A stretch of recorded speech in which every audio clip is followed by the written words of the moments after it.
যার ভিত্তি হচ্ছে রক্তের সম্পর্ক, একতা যেটার ভিত্তি হলো এলাকা, সম্প্রদায়, গোত্র বা বর্ণ। তবে এই সব একতার সীমাবদ্ধতা আছে, এগুলো পৃথিবীব্যাপী না। ইসলাম ধর্ম এটা মানে না যে মানব জাতি বিভিন্ন গোত্র আর স্তরে বিভক্ত। আমার লেকচারের শুরুতে পবিত্র কোরআনের একটা আয়াত বলেছি, সূরা হুজুরাত অধ্যায় নম্বর 49 আয়াত নম্বর 13।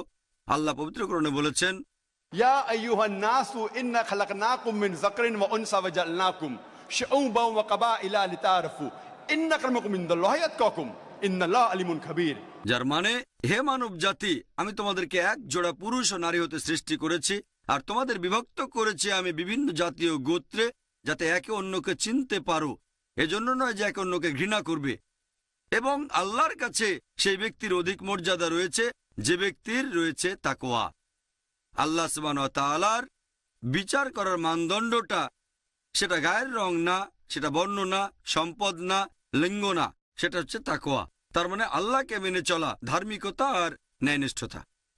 আল্লাহ পবিত্র কোরআনে বলেছেন সূরা রুম অধ্যায় নম্বর 30 অনুচ্ছেদ 22, তাঁর নিদর্শনাবলীর মধ্যে রয়েছে আকাশমণ্ডলী ও পৃথিবীর সৃষ্টি, এবং তিনি তোমাদের ভাষা আর বর্ণের মধ্যে বৈচিত্র্য সৃষ্টি করে দিয়েছেন।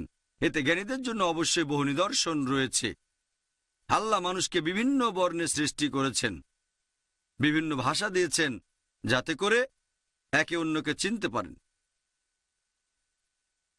আল্লাহ বলেছেন সূরা ইসরা অধ্যায় নম্বর 17 আয়াত 70, ওয়ালাকাদ কাররামনা বানি আদমা।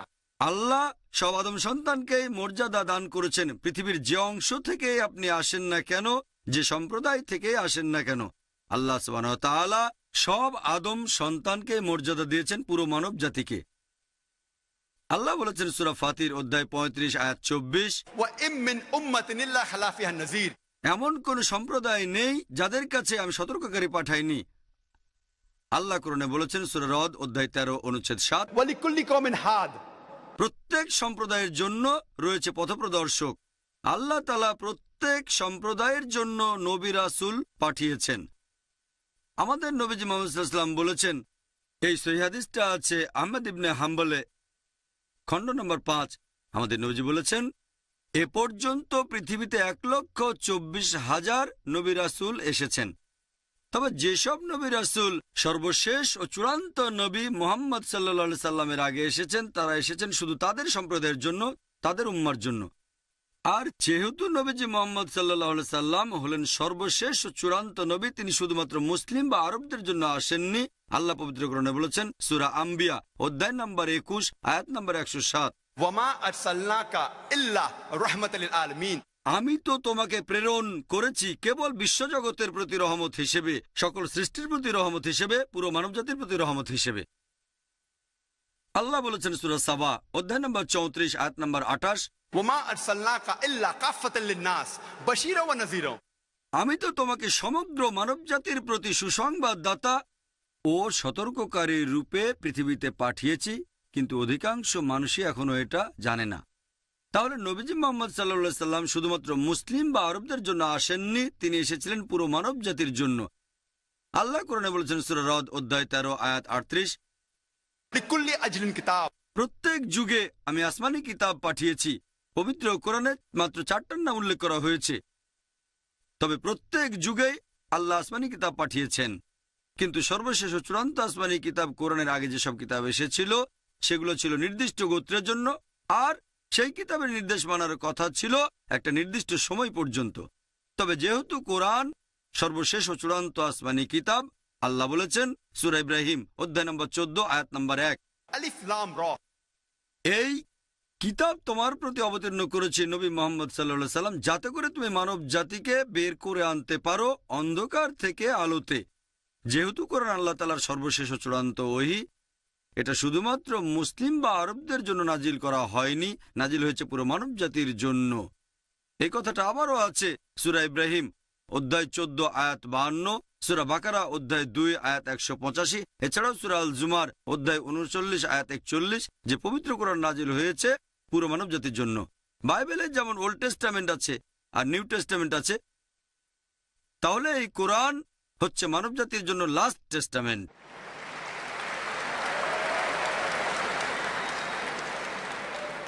এখানে বিশ্বাসের মূল ভিত্তি হচ্ছে কেবলমাত্র একজন সৃষ্টিকর্তাকে বিশ্বাস করা, রক্ষাকর্তা। এই পুরো বিশ্ব জগতের শুধু তারই ইবাদত করা উচিত। কেবলমাত্র একজন ঈশ্বরকে বিশ্বাস করা, যিনি এই বিশ্বজগৎ সৃষ্টি আর রক্ষা করছেন। এটাই হলো একমাত্র পয়েন্ট পুরো মানব জাতির একতাবদ্ধ হওয়ার জন্য। আর এটা আমাদের একতাবদ্ধ হওয়ার একটা পয়েন্ট যে আমাদের পূর্বপুরুষ এক এবং আমাদের সৃষ্টিকর্তা, আমাদের রক্ষাকর্তা, আমাদের পালনকর্তা কেবল একজন, শুধুমাত্র তারই ইবাদত করা উচিত। আপনারা যদি পড়েন পৃথিবীর প্রধান ধর্মগ্রন্থগুলো, সেখানেও এক ঈশ্বরের কথা বলা হয়েছে যে আমরা এক ঈশ্বরে বিশ্বাস করব। এটাই হচ্ছে মানবজাতির একতাবদ্ধ হওয়ার একমাত্র পথ বিশ্বে শান্তির জন্য।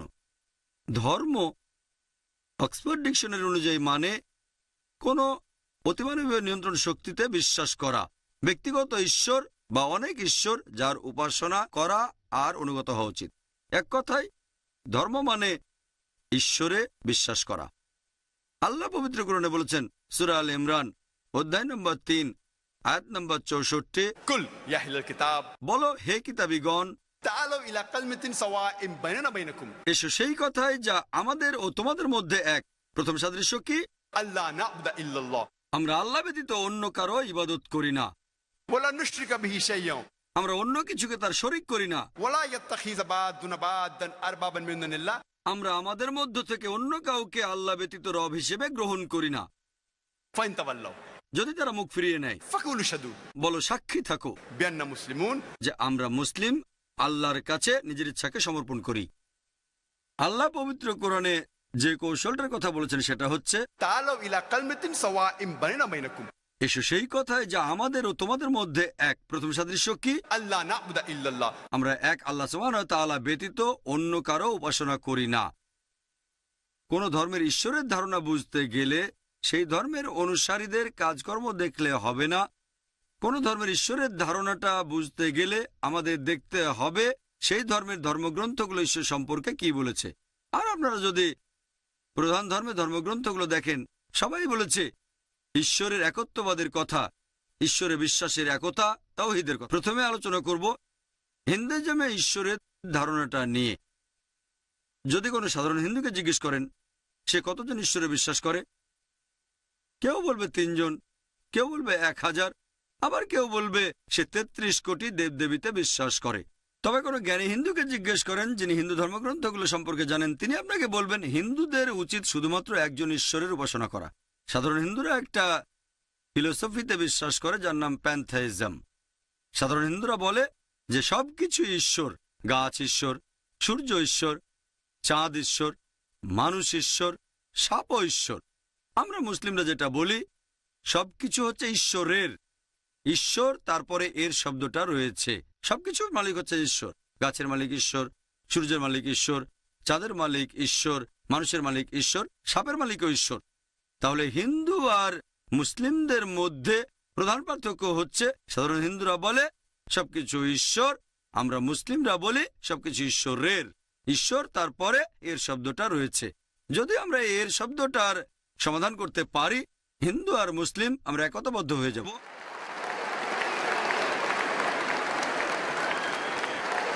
সেটা কিভাবে করব? আল্লাহ যেভাবে বলেছেন তাআলু ইলা কালিমাতিন সাওয়াইন বাইনানা বাইনাকুম, এসো সেই কথাই যা আমাদের ও তোমাদের মধ্যে এক। প্রথম সাদৃশ্য কি? আল্লা না'বুদা ইল্লাল্লাহ, আমরা আল্লাহ ব্যতীত অন্য কারো ইবাদত করি না। আসলে এবারে দেখি হিন্দু ধর্মগ্রন্থগুলোতে সর্বশক্তিমান ঈশ্বর সম্পর্কে কি বলা হয়েছে। হিন্দুদের পবিত্র ধর্মগ্রন্থগুলোর মধ্যে রয়েছে ছান্দোগ্য উপনিষদ। এখানে বলা হয়েছে অধ্যায় নম্বর 6 অনুচ্ছেদ 2 পরিচ্ছেদ 1, একম এভিদিত্যম, এটা সংস্কৃত উদ্ধৃতি যার মানে ঈশ্বর কেবলমাত্র একজন, দ্বিতীয় কেউ নেই। তারপরে বলা হয়েছে শ্বেতাক্ষেত্র উপনিষদে অধ্যায় নম্বর 6 অনুচ্ছেদ 9, নাচস্য কসিজ জনিতা না চদিপা, এ কথাটার মানে হচ্ছে সর্বশক্তিমান ঈশ্বর, তার কোনো প্রভু নেই, তার কোনো বাবা মা নেই, তার মা নেই, তার কোনো বাবা মা নেই। এর উল্লেখ আছে শ্বেতাক্ষেত্র উপনিষদে অধ্যায় নম্বর 4 অনুচ্ছেদ 19, न तस्य प्रतिमा अस्ति। ঈশ্বরের সমতুল্য আর কিছুই নেই, সর্বশক্তিমান ঈশ্বরের সমতুল্য কিছু নেই। হিন্দু ধর্মগ্রন্থগুলোর মধ্যে সবচেয়ে জনপ্রিয় আর সবচেয়ে বেশি পড়া ভগবদ গীতা। ভগবদ গীতায় বলা হয়েছে অধ্যায় নম্বর 7 অনুচ্ছেদ 20, জাগতিক আশা আকাঙ্ক্ষা যাদের সব বিচার বুদ্ধি কেড়ে নিয়েছে তারা নকল ঈশ্বরের উপাসনা করে, তারা মূর্তি পূজা করে। ভগবদ গীতায় উল্লেখ করা হয়েছে অধ্যায় নম্বর 10 অনুচ্ছেদ 3, তারা জানে যে আমি স্বয়ম্ভু, যে কখনো জন্মগ্রহণ করেনি, পুরো বিশ্বজগতের সর্বময় প্রভু। হিন্দু ধর্মগ্রন্থগুলোর মধ্যে সবচেয়ে পবিত্র হচ্ছে বেদ। যজুর্বেদে উল্লেখ আছে অধ্যায় নম্বর 32 অনুচ্ছেদ নম্বর 3, न तस्य प्रतिमा अस्ति। মহান ঈশ্বরের কোনো প্রতিমূর্তি নেই, সর্বশক্তিমান ঈশ্বরের কোনো প্রতিমা নেই। যজুর্বেদে উল্লেখ করা হয়েছে অধ্যায় নম্বর 40 অনুচ্ছেদ 9, अंधात्म प्रविशन्ति या असम्बुद्धिम् उपास्ते। তারা অন্ধকারে প্রবেশ করছে যারা আসাম্বতির উপাসনা করে। বিভিন্ন প্রাকৃতিক জিনিস যেমন আগুন, পানি, বাতাস ইত্যাদি। অনুচ্ছেদটা তারপর বলছে তারা আরো বেশি অন্ধকারে প্রবেশ করছে যারা উপাসনা করে সাম্বতির, মানে মানুষের বানানো জিনিস যেমন টেবিল, চেয়ার, মূর্তি ইত্যাদি। এ কথা কে বলেছে? যজুর্বেদ অধ্যায় নম্বর 32 অনুচ্ছেদ 3। ঋগ্বেদে উল্লেখ করা হয়েছে গ্রন্থ নম্বর 1 অনুচ্ছেদ 164 পরিচ্ছেদ 46, एकम सत विप्र बहुधा वेदान्ते। ঈশ্বর একজন, সত্য একজন, জ্ঞানীরা তাকে বিভিন্ন নামে ডেকে থাকেন। আর শুধুমাত্র ঋগ্বেদের একটা অনুচ্ছেদে সর্বশক্তিমান ঈশ্বরের 33টা আলাদা বৈশিষ্ট্যের কথা বলা হয়েছে। ঋগ্বেদে গ্রন্থ নম্বর 2 অনুচ্ছেদ 1, ঋগ্বেদ আরো বলছে গ্রন্থ নম্বর 8 অনুচ্ছেদ 1 পরিচ্ছেদ 1, माँ चिदन यदि संसद। সকল প্রশংসা শুধু তারই প্রাপ্য, শুধু তারই উপাসনা করো। আর ব্রহ্মসূত্র হিন্দুজীবী ধর্মবিশ্বাসের মূল ভিত্তিটা হচ্ছে एकम ब्रह्म द्योत्या नास्ते नहना नास्ते किंचन। भगवान एक ही है, दूसरा नहीं है, नहीं है, नहीं है, जरा भी नहीं है। ঈশ্বর কেবলমাত্র একজন, দ্বিতীয় কেউ নেই, কোথাও কেউ নেই, কোথাও কেউ নেই, আর কোথাও কেউ নেই। যদি হিন্দু ধর্মগ্রন্থগুলো পড়েন তাহলে হিন্দুইজমে ঈশ্বরের ধারণাটা বুঝতে পারবেন যে সেখানে বলা হয়েছে বিশ্বাস করবে একজন ঈশ্বরকে যার কোনো প্রতিমূর্তি নেই, যার কোনো মূর্তি নেই, শুধু তার উপাসনা করো। আসুন এবার ইহুদি ধর্মে ঈশ্বরের ধারণা নিয়ে আলোচনা করি। ওল্ড টেস্টামেন্টে উল্লেখ করা হয়েছে বুক অব ডিউটেরোনমি অধ্যায় নম্বর 6 অনুচ্ছেদ 4, মুসা আলাইহিস সালাম বলেছেন, शमा इज़राइलो अदनन हाइनो अदनाय खद। এটা হিব্রু ধৃতি যার মানে শোনো ইসরায়েলবাসী, প্রভু আমাদের ঈশ্বর হলেন একজন। এটা আছে বুক অব আয়জায়াতে অধ্যায় নম্বর 43 অনুচ্ছেদ 11, আমি তোমাদের প্রভু, অন্য আর কেউ নেই, আমি ব্যতীত অন্য কোনো রক্ষাকর্তা নেই। আছে বুক অব আয়জায়া অধ্যায় 45 অনুচ্ছেদ 5, আমি ঈশ্বর, আর কেউ নেই, আমি ব্যতীত আর কোনো উপাস্য নেই। এরপর বুক অব আয়জায়া অধ্যায় 46 অনুচ্ছেদ 9, আমি ঈশ্বর, আমার সমতুল্য কেউ নেই। এরপর বুক অব এক্সোডাস অধ্যায় নম্বর 20 অনুচ্ছেদ 3 থেকে 5, এছাড়াও বুক অব ডিউটেরোনমি অধ্যায় 5 অনুচ্ছেদ 7 থেকে 9 বলা হয়েছে সর্বশক্তিমান ঈশ্বর ওল্ড টেস্টামেন্টে বলছেন, আমাকে ছাড়া তোমরা আর কোনো দেবতার উপাসনা করবে না, তোমরা আমার এমন কোনো প্রতিমূর্তি তৈরি করবে না, মূর্তি তৈরি করবে না যার সাথে সাদৃশ্য আছে উপরে আকাশের কিছু, নিচে মাটি বা মাটির নিচের পানিতে কিছুর সাথে। তাদের সামনে নতজানু হবে না, তাদের সেবা করবে না, কারণ আমি তোমাদের প্রভু, তোমাদের ঈশ্বর খুবই ঈর্ষাপরায়ণ। তাহলে যদি ওল্ড টেস্টামেন্ট পড়েন আপনারা ইহুদি ধর্মে ঈশ্বরের ধারণাটা বুঝতে পারবেন। তারাও এক ঈশ্বরে বিশ্বাস করে, শুধু তার উপাসনায় করা উচিত, তার কোনো প্রতিমূর্তি নেই। খ্রিস্টান ধর্মে ঈশ্বরের ধারণা সম্পর্কে আলোচনা করার আগে আমি কয়েকটা পয়েন্ট বলে নিই। ইসলাম হচ্ছে একমাত্র অখ্রিস্টান ধর্মবিশ্বাস যে ধর্মে যীশুখ্রিস্ট বা ঈসা আলাইহিস সালামকে আল্লাহর নবী বলে বিশ্বাস করা হয়। সেই মুসলিম আসলে মুসলিম না যদি সে ঈসা আলাইহিস সালামকে নবী বলে না মানে। আমরা মানি যে তিনি আল্লাহ সুবহানাহু ওয়া তাআলার প্রেরিত একজন নবী ও রাসূল, প্রেরিত পুরুষ। আমরা মানি যে তিনি হলেন মসিহ অর্থাৎ খ্রিস্ট। আমরা মানি যে তিনি অলৌকিকভাবে জন্মেছিলেন কোনো পুরুষের স্পর্শ ছাড়াই, যেটা এখনকার দিনের অনেক আধুনিক খ্রিস্টানই বিশ্বাস করে না। আমরা মানি যে তিনি আল্লাহর নির্দেশে মৃতকে জীবিত করেছেন। আমরা মানি যে তিনি আল্লাহর নির্দেশে কুষ্ঠরোগী আর জন্মান্ধদের সুস্থ করেছেন। মুসলিম আর খ্রিস্টানরা এখানে আমরা এক। প্রশ্ন করতে পারেন তাহলে পার্থক্যটা কোথায়? আমাদের পার্থক্য হচ্ছে এরকম অনেক খ্রিস্টানই আছে যারা বলে যে যীশুখ্রিস্ট নিজেকে ঈশ্বর বলে দাবি করেছেন। তিনি বলেছেন যে আমি সর্বশক্তিমান ঈশ্বর। সত্যি বলতে আপনারা যদি বাইবেল পড়েন, গোটা বাইবেলে আপনারা স্পষ্ট করে বলা এমন একটা অনুচ্ছেদ খুঁজে পাবেন না যেখানে যীশুখ্রিস্ট বা ঈসা আলাইহিস সালাম নিজের মুখে বলেছেন যে আমি ঈশ্বর অথবা আমার উপাসনা করো। কথাটা আবারও বলছি, যদি আপনারা বাইবেল পড়েন সেখানে স্পষ্ট করে বলা একটা অনুচ্ছেদও পাবেন না যেখানে যীশুখ্রিস্ট তার নিজের মুখেই বলেছেন যে আমি ঈশ্বর অথবা আমার উপাসনা করো। আপনারা যদি বাইবেল পড়েন, যীশুখ্রিস্ট তার নিজের মুখেই বলেছেন, এটা আছে গসপেল অফ জন অধ্যায় নম্বর 14 অনুচ্ছেদ 28। যীশুখ্রিস্ট বা ঈসা আলাইহিস সালাম বলেছেন আমার পিতা আমার চেয়ে মহান। গসপেল অফ জন অধ্যায় 10 অনুচ্ছেদ 29, আমার পিতা সবার চেয়ে মহান। গসপেল অফ ম্যাথিউ অধ্যায় 12 অনুচ্ছেদ 28, আমি ঈশ্বরের আত্মার সাহায্যে শয়তানকে তাড়িয়ে দিই। গসপেল অফ লুক অধ্যায় 11 অনুচ্ছেদ 20, আমি ঈশ্বরের আঙুলের সাহায্যে শয়তানকে তাড়িয়ে দিই। গসপেল অফ জন অধ্যায় 5 অনুচ্ছেদ 30, আমি নিজের থেকে কিছুই করতে পারি না।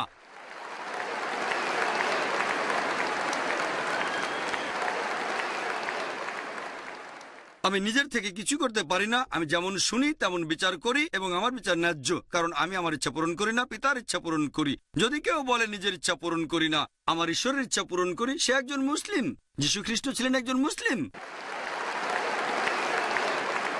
এটা আছে বুক অব অ্যাক্টসে অধ্যায় নম্বর 2 অনুচ্ছেদ নম্বর 22, হে ইসরায়েলবাসী, একথা শোনো, নাজারেত শহরের যিশু তোমাদের মধ্য থেকে ঈশ্বরের মনোনীত মানুষ, যাকে দিয়ে ঈশ্বর অলৌকিক কাজ করিয়েছেন আর তোমরা তার সাক্ষী।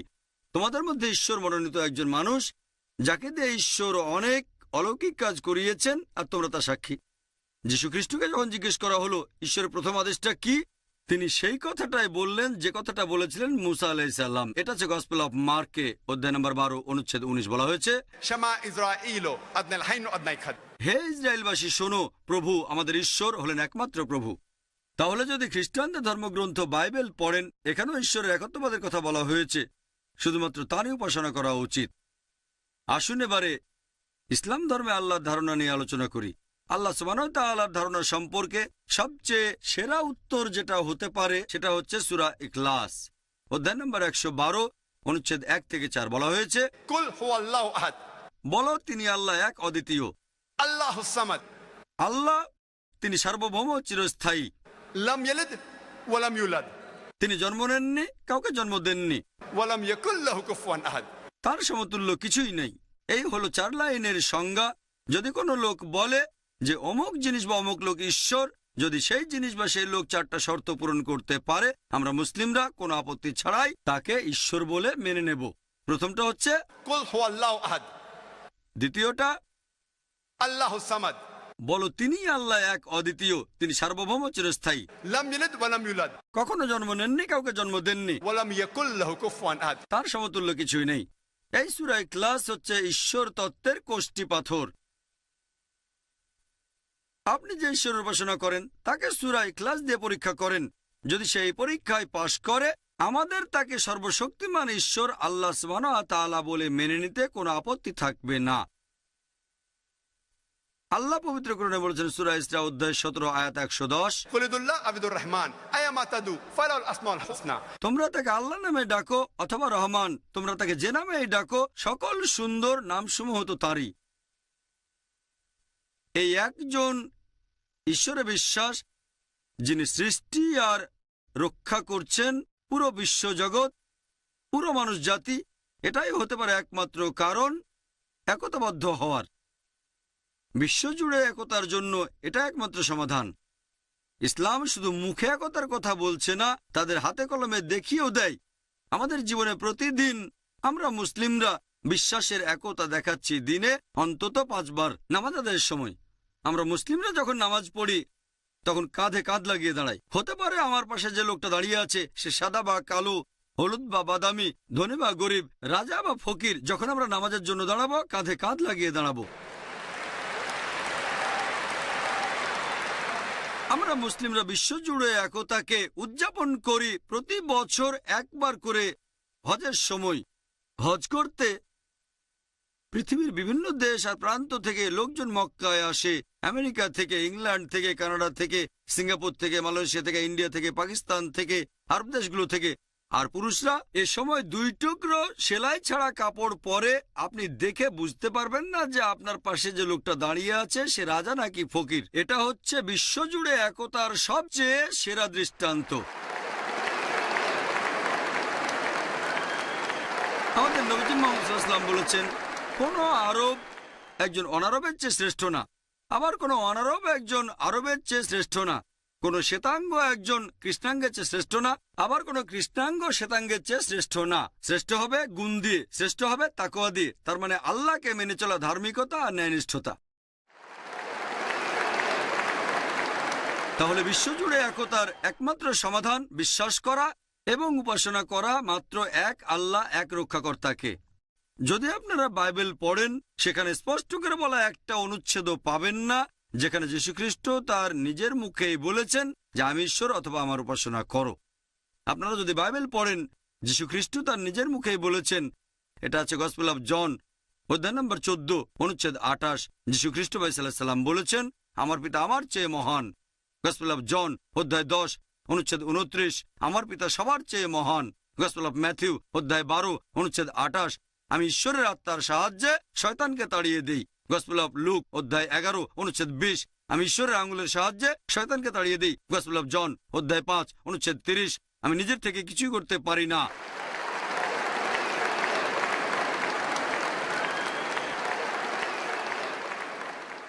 আমি নিজের থেকে কিছু করতে পারি না, আমি যেমন শুনি তেমন বিচার করি এবং আমার বিচার ন্যায্য, কারণ আমি আমার ইচ্ছা পূরণ করি না, পিতার ইচ্ছা পূরণ করি। যদি কেউ বলে নিজের ইচ্ছা পূরণ করি না, আমার ঈশ্বরের ইচ্ছা পূরণ করি, সে একজন মুসলিম। যীশুখ্রিস্ট ছিলেন একজন মুসলিম। এটা আছে বুক অব অ্যাক্টসে অধ্যায় নম্বর 2 অনুচ্ছেদ নম্বর 22, হে ইসরায়েলবাসী, একথা শোনো, নাজারেত শহরের যিশু তোমাদের মধ্য থেকে ঈশ্বরের মনোনীত মানুষ, যাকে দিয়ে ঈশ্বর অলৌকিক কাজ করিয়েছেন আর তোমরা তার সাক্ষী। তোমাদের মধ্যে ঈশ্বর মনোনীত একজন মানুষ, যাকে দিয়ে ঈশ্বর অনেক অলৌকিক কাজ করিয়েছেন আর তোমরা তার সাক্ষী। যীশুখ্রিস্টকে যখন জিজ্ঞেস করা হলো ঈশ্বরের প্রথম আদেশটা কি, তিনি সেই কথাটাই বললেন যে কথাটা বলেছিলেন মুসা আলাইহিস সালাম। এটা হচ্ছে গসপেল অফ মার্কে অধ্যায় নম্বর 12 অনুচ্ছেদ 19, বলা হয়েছে, شما إسرائيل أدنى الحين وأدنى الخد হে ইসরায়েলবাসী শোনো, প্রভু আমাদের ঈশ্বর হলেন একমাত্র প্রভু। তাহলে যদি খ্রিস্টানদের ধর্মগ্রন্থ বাইবেল পড়েন, এখানেও ঈশ্বরের একত্ববাদের কথা বলা হয়েছে, শুধুমাত্র তারই উপাসনা করা উচিত।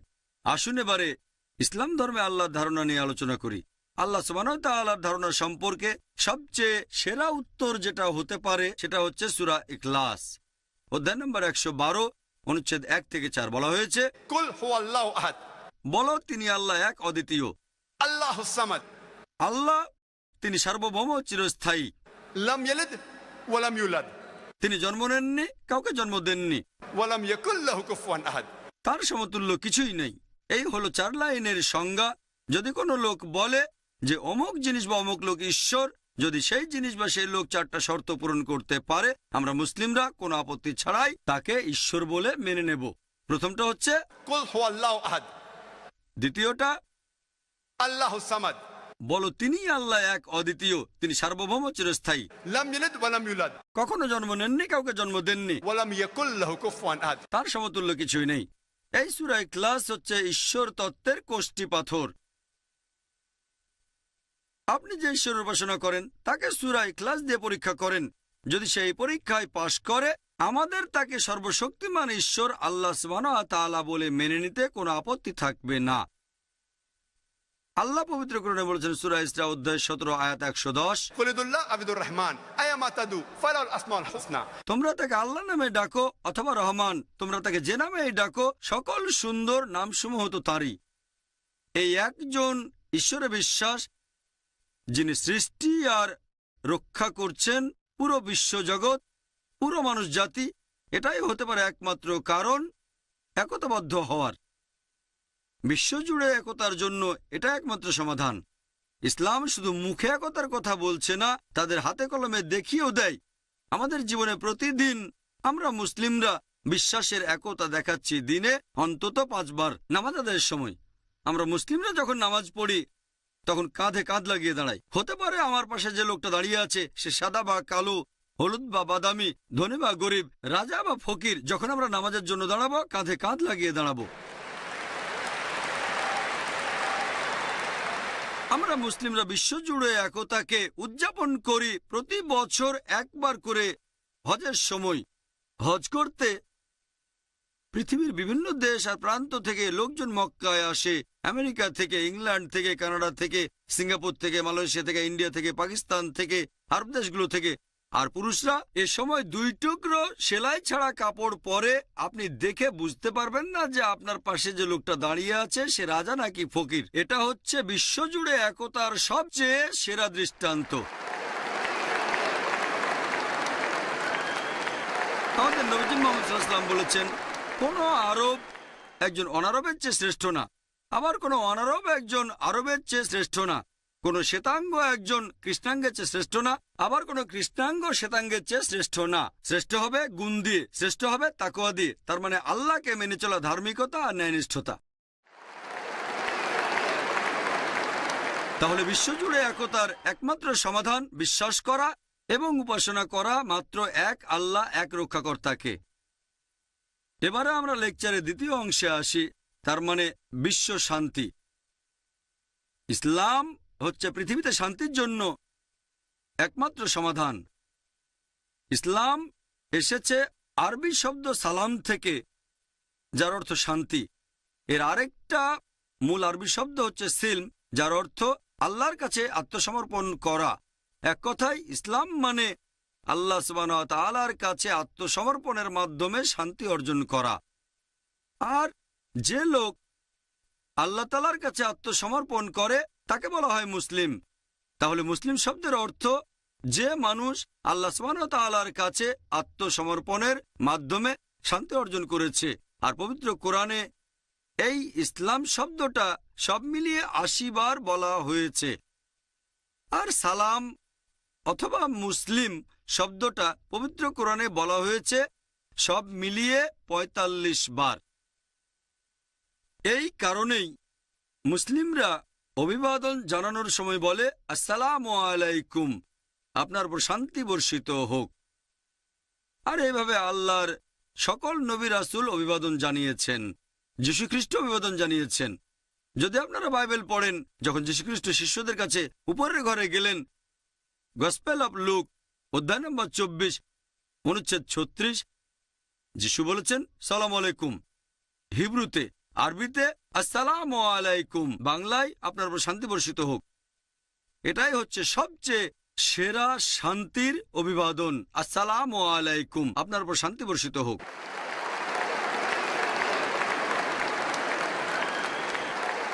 দুর্ভাগ্যজনকভাবে বর্তমানের পশ্চিমা বিশ্ব, যেখানে বেশিরভাগ মানুষই খ্রিস্টান ধর্মের অনুসারী, তারা নতুন ধরনের অভিবাদন চালু করেছে। Good morning, good afternoon, good evening, hi, hello.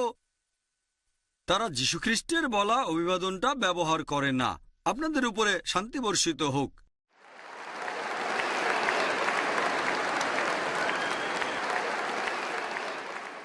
ইসলাম হচ্ছে শান্তির ধর্ম। তবে দুর্ভাগ্যজনকভাবে আন্তর্জাতিক মিডিয়ায় এখন দেখতে পাই ইসলাম ধর্ম সম্পর্কে মিথ্যা খবর আর কুৎসা প্রচার করে। আন্তর্জাতিক মিডিয়া ইসলাম সম্পর্কে বিভিন্ন ভুল তথ্য প্রচার করছে পৃথিবী জুড়ে।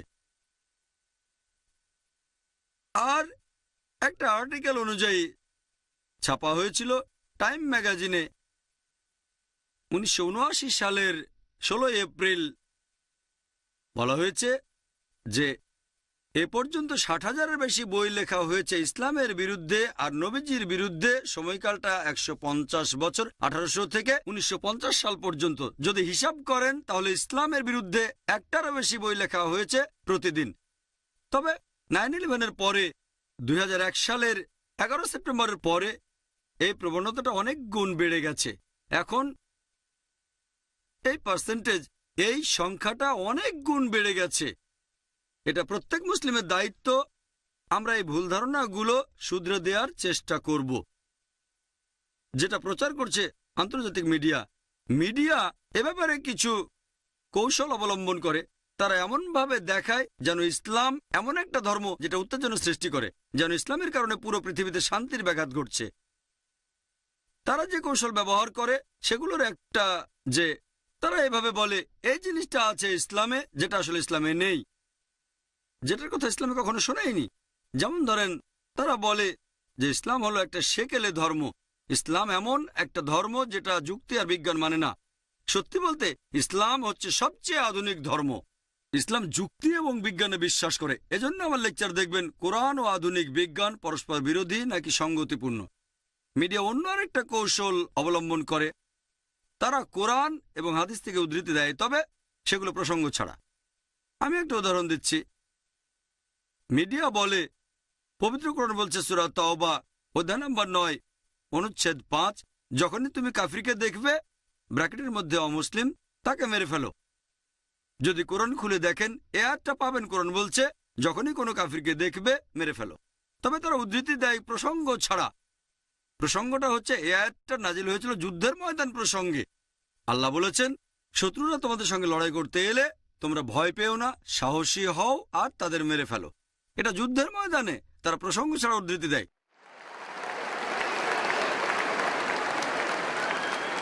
এখনকার দিনে কোনো আর্মি জেনারেল তার সৈন্যদের মনোবল বাড়ানোর জন্য এরকম কথা অবশ্যই বলতে পারে, শত্রু দেখলে ভয় পেও না, তাদের মেরে ফেলো। সেজন্য অবশ্যই বলবে না চুপ করে থাকো। আর অনেক সময় সূরা তাওবার 5 নম্বর আয়াতের উদ্ধৃতি দেওয়ার পরে তারা সরাসরি 7 নম্বরে চলে যায়। কেন? কারণ 6 নম্বরে এটার উত্তর আছে। 6 নম্বর আয়াত বলছে, যদি তোমার শত্রু শান্তি চায়, যদি শান্তি চায় তাহলে শুধু ছেড়েই দিও না, তাকে নিরাপদ কোনো স্থানে পৌঁছে দাও। চিন্তা করেন, এখনকার দিনের সবচেয়ে দয়ালু আর্মি জেনারেল খুব বেশি হলে বলতে পারে ঠিক আছে শত্রুকে ছেড়ে দাও, তবে কোরআন বলছে শুধু তাদের ছেড়েই দিও না, নিরাপদ কোনো স্থানে তাদের পৌঁছে দাও, যাতে তারা আল্লাহর বাণী শুনতে পারে। এরকম আরো উদাহরণ আছে। সূরা আনফাল অধ্যায় 8 আয়াত 60, এখানেও শত্রুদের মারার কথা বলা হয়েছে, কিন্তু তারপরে আয়াতটাই পবিত্র কোরআনের বেশিরভাগ সময়ে যেখানে শত্রুকে মেরে ফেলার কথা বলা হয়েছে, ঠিক তার পরে আয়াতটাই শান্তির কথা বলা হয়েছে। যেমন এখানে সূরা আনফাল অধ্যায় 8 আয়াত 61, শান্তি আরো ভালো, যদি শত্রু শান্তি চায় তাহলে সেটাই করো। পবিত্র কোরআন এই কথাই বলছে। তাহলে কোরআন আর ইসলাম হচ্ছে শান্তির জন্য, তারা প্রসঙ্গ ছাড়া উদ্ধৃতি দেয়। মিডিয়ার তৃতীয় কৌশল হচ্ছে যে তারা কুলাঙ্গার কিছু মানুষকে এমনভাবে দেখায় যেন তারাই মুসলিমদের দৃষ্টান্ত। আপনাদের একটা প্রশ্ন করি, ধরেন একটা নতুন মার্সিডিজ গাড়ি দেখেছেন 500 SCL, আর যে লোক গাড়ি চালাতে জানে না সেরকম লোককে স্টিয়ারিং ধরে বসালেন, গাড়িটা অ্যাক্সিডেন্ট করলো। আপনি কাকে দোষ দেবেন? গাড়িকে দোষ দেবেন নাকি ড্রাইভারকে দোষ দেবেন? কাকে দোষ দেবেন, গাড়িকে না ড্রাইভারকে? দোষ দেবেন ড্রাইভারকে। যদি জানতে চান গাড়িটা কত ভালো, তাহলে গাড়ির খুঁটিনাটি দেখেন, গাড়িটার স্পিড কত, নিরাপত্তার ব্যবস্থা কি, পিক আপ কেমন, গাড়িতে কতগুলো গিয়ার আছে ইত্যাদি। আর যদি গাড়িটা চালিয়ে পরীক্ষা করতে চান তাহলে স্টিয়ারিং হুইলে এক্সপার্ট ড্রাইভারকে বসান। যদি ইসলাম ধর্মকে বিচার করতে চান তাহলে মুসলিমদের দৃষ্টান্ত দেখেন, সর্বশেষ ও চূড়ান্ত নবী মুহাম্মদ সাল্লাল্লাহু আলাইহি সাল্লামকে।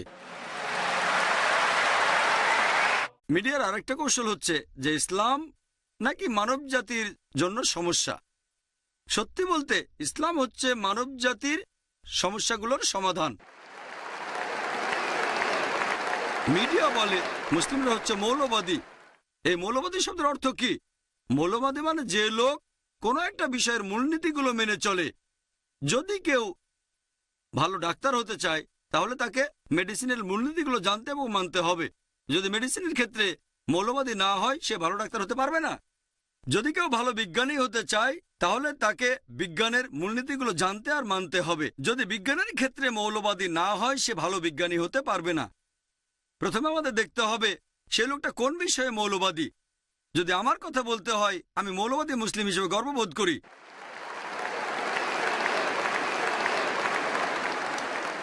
কারণ আমি ইসলামের মূল নীতিগুলো জানি আর মেনে চলার চেষ্টা করি। আমি জানি ইসলাম ধর্মে এমন একটা মূল নীতিও নেই যেটা সামগ্রিকভাবে মানবতার বিরুদ্ধে যায়।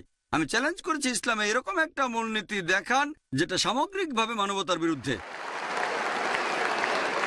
যদি আপনারা অক্সফোর্ড ডিকশনারিতে এই মৌলবাদী শব্দটার অর্থ দেখেন, বলা হয়েছে মৌলবাদী হলো সেই লোক যে কোনো একটা ধর্মের প্রাচীন রীতিনীতিগুলো কঠোরভাবে পালন করে থাকে। তবে অক্সফোর্ড ডিকশনারির নতুন এডিশনে একটু বদলানো হয়েছে, বলা হয়েছে যে মৌলবাদী হলো সেই লোক যে কোনো একটা ধর্মের প্রাচীন রীতিনীতিগুলো কঠোরভাবে পালন করে থাকে, বিশেষ করে ইসলাম। যখনই শুনবেন মৌলবাদী তখনই ভাববেন মুসলিমদের কথা। আপনি ভাববেন সে চরমপন্থী। আমি লোকজনকে বলি আমি একজন চরমপন্থী। আমি চরমভাবে দয়ালু, মানুষকে চরম ভালোবাসি, চরমভাবে শান্তিপ্রিয়, চরমভাবে ক্ষমাশীল। এরকম চরমপন্থী হলে সমস্যা কোথায়? আমরা কেন এত লজ্জা পাচ্ছি? টেবিলটাকে উল্টে দেন।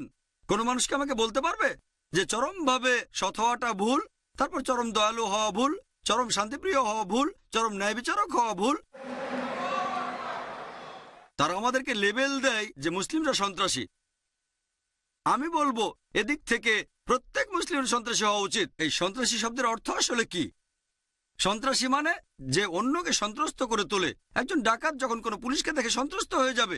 এভাবে বললে যখনই একজন ডাকাত কোনো মুসলিমকে দেখবে, যখনই একজন সমাজবিরোধী কোনো মুসলিমকে দেখবে, সে সন্ত্রস্ত হয়ে যাবে, আর প্রত্যেক মুসলিম সমাজবিরোধীদের কাছে সন্ত্রাসী হবে। আমি জানি যে এই সন্ত্রাসী শব্দটা দিয়ে সাধারণত বোঝানো হয়ে থাকে যে নিরীহ লোকদের সন্ত্রস্ত করে। এভাবে দেখলে কোনো মুসলিম নিরীহ মানুষদের সন্ত্রস্ত করবে না। আমরা সন্ত্রস্ত করে তুলব শুধু সমাজ বিরোধীদের। আমরা দেখি যে ইতিহাসে অনেক সময় দুটো আলাদা লেভেল দেওয়া হয় মাত্র একটা কাজকে অথবা একজন মানুষকে। আমাদের ইন্ডিয়াতে এরকম উদাহরণ আছে। প্রায় 60 বছর আগে অনেক মানুষ ইন্ডিয়ার স্বাধীনতার জন্য লড়াই করেছে। তখন সে সময় ব্রিটিশরা ইন্ডিয়া শাসন করত।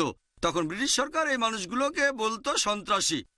তবে সাধারণ ইন্ডিয়ানরা আমরা বলি মুক্তিযোদ্ধা, দেশপ্রেমিক। একই মানুষ, একই কাজ, দুটো আলাদা লেভেল।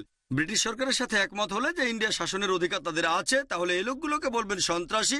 কিন্তু সাধারণ হিন্দুদের সাথে একমত হলে যে তারা এসেছিল ইন্ডিয়ায় ব্যবসা করার জন্য, আমাদের শাসন করার অধিকার তাদের নেই, তাহলে এই লোকগুলোকে বলবেন মুক্তিযোদ্ধা, দেশপ্রেমিক। এরপর অষ্টাদশ শতাব্দীতে আমেরিকার স্বাধীনতা যুদ্ধ দেখেন। যে সময় ব্রিটিশ সরকার আমেরিকাকে শাসন করত তখন অনেক আমেরিকান স্বাধীনতার জন্য যুদ্ধ করেছিল। বেঞ্জামিন ফ্রাঙ্কলিন, জর্জ ওয়াশিংটন, তখন এই ব্রিটিশ সরকার এই লোকগুলোকে বলল 1 নম্বর সন্ত্রাসী। অবশেষে আমেরিকা স্বাধীনতা লাভ করে 1775-76 সালের দিকে। পরবর্তীতে জর্জ ওয়াশিংটন তিনি হলেন আমেরিকার প্রথম প্রেসিডেন্ট। চিন্তা করেন 1 নম্বর সন্ত্রাসী হলেন আমেরিকার প্রেসিডেন্ট। এই জর্জ ওয়াশিংটন তিনি এভাবে আমেরিকার সব প্রেসিডেন্টদের গডফাদার হয়ে গেলেন, জর্জ বুশেরও। আর এখন ব্রিটিশ সরকার সেই সন্ত্রাসী দেশেরই বন্ধু। কেন? প্রথমে আমাদের দেখতে হবে সেই লোক কিসের জন্য চেষ্টা করে যাচ্ছে। মিডিয়া বলছে ইসলাম হচ্ছে একটা অসহিষ্ণু ধর্ম। আমি বলবো হ্যাঁ, ইসলাম একটা অসহিষ্ণু ধর্ম।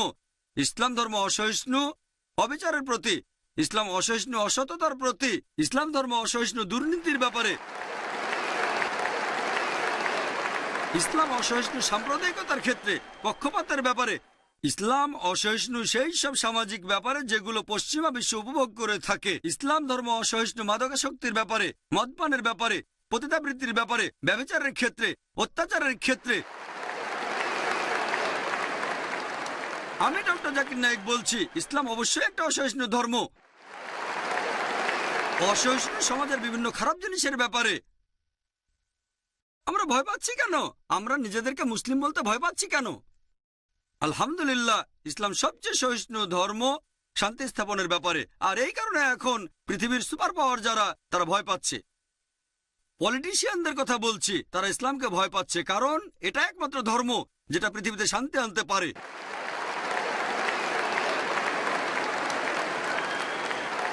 এই সুপার পাওয়াররা, এই পলিটিশিয়ানরা, তারা ভয় পায় যদি ইসলাম প্রসারিত হয় তারা ভোট হারাবে, তাদের চেয়ারটাও তারা হারাবে। তারা ইসলামকে ভয় পায়। এখনকার দিনে মিডিয়া বলে ইসলাম নাকি তরবারি দিয়ে ছড়ানো হয়েছে। ডিলেসি ওলেরি তার বইতে লিখেছেন, একজন বিখ্যাত ঐতিহাসিক, তিনি বলেছেন যে ইতিহাসে এটা পরিষ্কার যে উগ্রপন্থী মুসলিমরা পৃথিবীতে ঘুরে বেড়াচ্ছে আর তরবারি দিয়ে ইসলাম প্রচার করছে। এটা সবচেয়ে বড় আজগুবি একটা গল্প যেটা ঐতিহাসিকরা বারবার বলেছে। প্লেন ট্রুথ ম্যাগাজিনে একটা জরিপ করা হয়েছিল 1986 সালে। 50 বছরে বিভিন্ন ধর্মের অনুসারী কি পরিমাণ বেড়েছে 1934 সাল থেকে 84 সাল পর্যন্ত। সেখানে যেটা 1 নম্বর ধর্ম সেটা ইসলাম, 235%।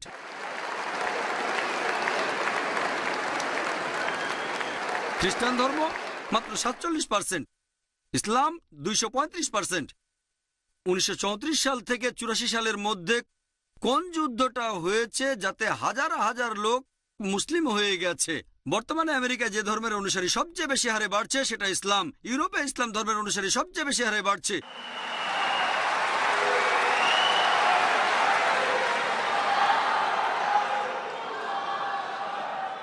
মিডিয়া বলছে ইসলাম মেয়েদের ছোট করে রেখেছে। যদি ইসলাম মেয়েদের ছোট করে, এখন যেসব অমুসলিম ইসলাম ধর্ম গ্রহণ করছে আমেরিকান আর ইউরোপিয়ানরা, তাদের 2/3 হচ্ছে মহিলা। এইসব আমেরিকান মহিলা, এইসব ইউরোপিয়ান মহিলা কেন ইসলাম ধর্ম গ্রহণ করছে যদি ইসলাম নারীদের ছোট করে? এর কারণটা হলো যে এই আমেরিকান মহিলারা, ইউরোপিয়ান মহিলারা তাদের জীবনের বিভিন্ন সমস্যার সমাধান পেয়ে গেছে এই ইসলাম ধর্মে। 11 সেপ্টেম্বরের পর মাত্র 10 মাস সময়ের মধ্যে আমেরিকায় 34,000 আমেরিকান ইসলাম গ্রহণ করেছে। মাত্র 9 মাসের মধ্যে ইউরোপে 22,000 ইউরোপিয়ান ইসলাম গ্রহণ করেছে। আল্লাহ বলেছেন সূরা আল ইমরান অধ্যায় 3 আয়াত 54, মাকরু মাকরাল্লাহ ওয়াল্লাহু খায়রুল মাকিরিন। তারা চক্রান্ত করেছিল, আল্লাহ কৌশল করেছিলেন, নিশ্চয়ই আল্লাহ কৌশলীদের শ্রেষ্ঠ।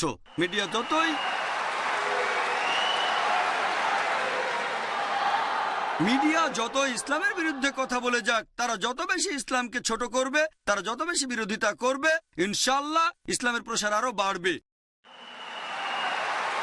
আল্লাহ পবিত্র কোরআনে প্রতিশ্রুতি দিয়েছেন আমাদের সব মিলিয়ে 3 জায়গায়। সূরা তাওবা অধ্যায় 9 আয়াত 33, সূরা ফাতা অধ্যায় 48 আয়াত 28 এবং সূরা সাফ অধ্যায় 61 আয়াত 9। হুয়াল্লাযী আরসালা রাসূলাহু বিল-হুদা ওয়াদ-দীনিল হক লিইয়ুযহিরাহু আলা-দ্দীনি কুল্লিহি ওয়ালাউ কারিহাল মুশরিকুন। আল্লাহ তার রাসূলকে পাঠিয়েছেন পথ নির্দেশ এবং সত্যের দিন সহ, যাতে করে এটা জয়ী হয় সব ধর্মের উপরে, অন্য সব ইজমের উপরে, হোক সেটা খ্রিস্টানিজম, জুডাইজম, হিন্দুইজম, বুদ্ধাইজম, অ্যাথেইজম, মডার্নিজম, সোশ্যালিজম। ইসলাম ধর্ম এদের সবার উপরে জয়ী হবেই, সবার উপরে থাকবে, কুল্লে সবার সাথে জয়ী হবে। আমার লেকচার শেষ করার আগে ডক্টর অ্যাডাম পিয়ারসনের একটা উদ্ধৃতি দিচ্ছি। তিনি বলেছেন, মানুষজন ভয় পায় যে একদিন পারমাণবিক বোমা আরবদের হাতে চলে যাবে। তারা এটা বুঝতে পারে না যে ইসলামের বোমা, এই শান্তির ধর্মের বোমা অনেকদিন আগেই পড়ে গেছে। এটা পড়েছে যেদিন নবীজি মুহাম্মদ সাল্লাল্লাহু আলাইহি ওয়াসাল্লাম জন্মগ্রহণ করেছেন। ওয়া আখিরু দাওয়ানা আলহামদুলিল্লাহি রাব্বিল আলামিন।